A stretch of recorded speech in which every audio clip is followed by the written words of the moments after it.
बुलढाणा जिल्ह्यातील जळगाव तालुक्यातील आसलगाव बाजार येथील सुपुत्र वीर जवान गणेश उंबरकर आणि गाडेगाव खुर्द येथील जवान अमित कुमार चंदनगोळे यांनी भारतीय सेनेमध्ये दीर्घकाळ देशसेवा केल्यानंतर नियत वयोमानानुसार ते सेवानिवृत्त झाले।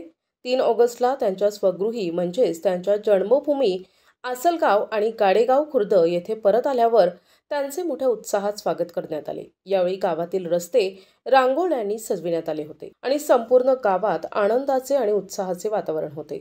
भारत मातेचे हे वीर सुपुत्र गावात येणार आहेत हे समजताच गावकऱ्यांनी त्यांच्या स्वागतासाठी विशेष तयारी केली होती। गावात दाखल होताच मोठ्या उत्साहात आणि वाजत गाजत त्यांची गावभर मिरवणूक काढण्यात आली।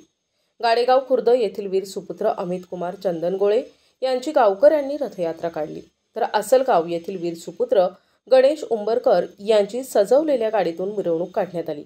यावेळी उद्धव बाळासाहेब ठाकरे पक्षाचे जळगाव जामोद तालुका प्रमुख संतोष दांडगे यांनी शाल, श्रीफळ आणि पुष्पगुच्छ देऊन या दोन्ही जवानांचा सत्कार केला। या कार्यक्रमाला सरपंच विष्णू इंगळे, प्रशांत खोकले, सुनील डिवरे, आकाश ढोकणे, राजू गावंडे, गणेश गिरी यांच्यासह गावातील नागरिक मोठ्या संख्येने उपस्थित होते। प्रतिनिधी संजय दांडगे, NTV न्यूज मराठी, जळगाव जामोद, बुलढाणा।